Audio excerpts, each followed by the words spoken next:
3:16 on a Thursday morning. I have to be up at 7:30 or something to have breakfast with a friend who's amazing. So I'm going to actually go to sleep when I tell you guys that I'm going to go to sleep.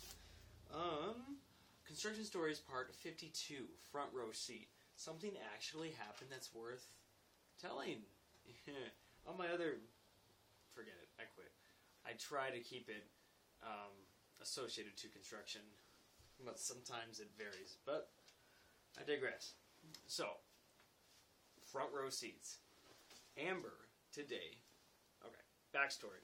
Amber and I were talking a while back, a long time back. We were talking about being sick.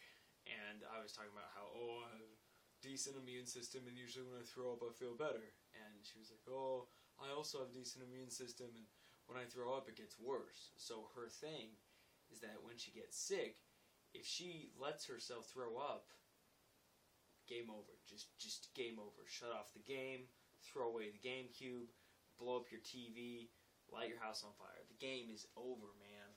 So today, we come to work. It's all normal, happy, usual. We're yelling at each other, making fun of each other, calling each other cruel names. Because that's what coworkers do. At least in construction. But, whatever. Baby. And we were digging out the ribs. And so we have our buckets, right?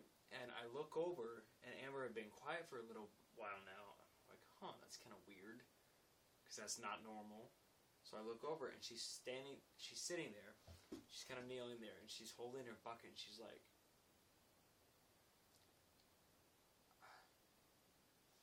and I'm thinking she's having some sort of emotional episode or something, so I'm like, Amber, are you okay? What's going on? Are you doing alright?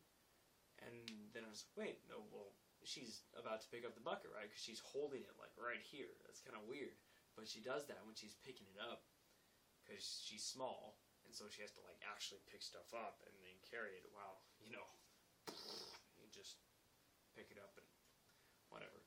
So, basically, we figured out she's sick. She wouldn't really say anything because she was focusing on not barfing. So Todd and I were like, yeah, okay, that's cool. Just don't puke on the fresh concrete, please, because that would be a big issue. So... we keep working, and I feel the call of nature coming upon me. So I get up, I climb around, I get out, I go over to the Santa cans, the porta potties. Have you ever been in a porta potty? Just asking? Because when you're in a porta potty, it is dirty, it is nasty, it is smelly, and it is just not the most pleasant place to be. But I went in, Number 2, and I'm sitting there, and I hear the sound of running footsteps. Now, you're not supposed to run on the job because it's unsafe. And I've seen a couple people run when they're chasing rigging or something, but that's part of their job. So I was like, ears tuned into the running. And then I hear, so it was Amber. So I'm like, and mind you, I am in my zone. I am vulnerable. Going to the bathroom in and of itself is, that's pretty vulnerable. You are in a state of vulnerability.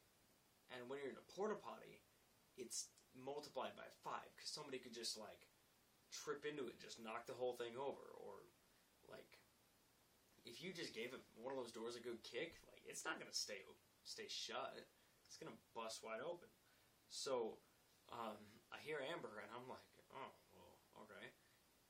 And she comes straight from my porta potty, and she grabs the door and starts and I'm like, I don't like it. Because, I'm busy. And she's still just making these gagging noises. So, I know she's going to throw up. She was booking it toward she's going to barf. So she goes to the stall right next to mine. Not the stall, the Santa can, the porta potty. And opens the door, and I have a front row seat. I'm just sitting there.